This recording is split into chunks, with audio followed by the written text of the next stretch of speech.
Welcome to a short video review of Vmoto VX electric scooter, also known as Vectrix VX2 model. It's an Australian based company and I bought it recently from Asta Auto, their authorized dealer here in Nepal. So I'd like to take my time doing a short review of this bike. At first impression, first glimpse, you can see that this bike is very attractive, very stylish, and it has a very trendy European styling. It's a big bike, it's quite bulky as well, but it's surprisingly easy to maneuver and handle, and let's take a closer look at this bike. You can see that it has a big halogen headlight and very good for night riding. Very stylish LED blinkers. The headlights play an important role in the styling as well. You can see that the front wheels are based on telescopic suspension, and this telescopic suspension plays an important role, especially in area like Kathmandu, where we see a lot of potholes. A very comfortable ride indeed. We have a wide tire. It has a 13-inch alloy wheel and a disc brake. Very grippy, very safe bike. So let's take a closer look at the rear section of the bike. As you can see, the rear portion of the bike is also featuring a disc brake. Again, a safe side. We have a swing arm design with a monoshock suspension, which I think is adjustable, and I've seen it absorbs a lot of bump, and it's very comfortable indeed. And there's the electric motor that has been built into the wheel. It's integrated, it's maintenance free, and the company claims that it's about I think it's about 2000 watts.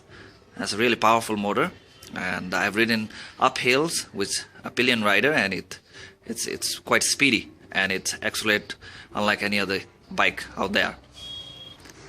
The tail section of the bike features the LED lights, and especially lit, it adds to the style element.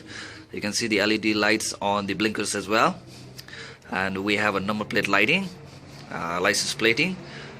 As you can see, again, a very wide tire, very grippy. So this is the electric motor that is integrated inside of the wheel. You see, it's a Vmoto electric motor, 2000 watts, and you can see those are, I think, is the battery compartment where batteries are placed. There you can see the bike. So you can see this is the front portion of the bike. As you can see, we have the meter gauge and standard layout of buttons, blinkers buttons, the headlight buttons, and the horn buttons.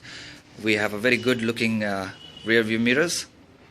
You can see there's another button, a mode button, the headlight buttons, and also a boost button. I'll go over these a little while. Okay, let's take a look at the underside of the seating. You can see that the seating, it features a very grippy seating. So I especially liked it, not much slippery. And there's also an integrated hook for connecting your grocery items and all those things. Again, if you take a look at it, it's different than a usual scooter. It has that European styling, and it's quite unique. Let's take a look at the underside. So you just roll it across, and I'll just go ahead and pull this across. You can see this is the inside. You can see there's the owner's manual, and there's the charger, and the charger goes inside here to charge the batteries. It takes approximately about 3.5 hours to charge the batteries, and once charged, it goes around 65 kilometers. You can see this is the other section where you can see the toolbox and everything. So let's take a look at the starting. Let's say it's a standard ignition. So you just put in the keys inside there. This is the handlebar locking. So you can see if I turn it on, it basically turns on the motor. So you can see this is the battery gauge, battery meter. That's the odometer. That's about approximately 76 kilometers traveled. You can see this number. This actually plays the role of the boost, or like a gear system. So this is actually kilometers per hour, right? So if I just go ahead and rev it up, you can see it goes to that speed. So if I want to go beyond that speed, I just push the button for the boost.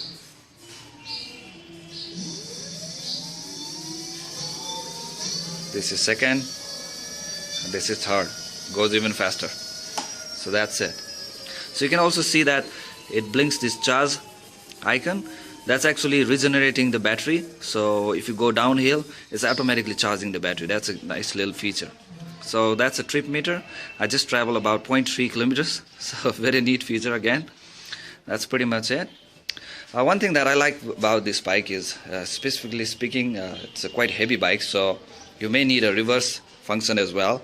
So if I hold the mode button and hit the accelerator, it actually goes backward. It's a reverse mode. So let's take a look at that.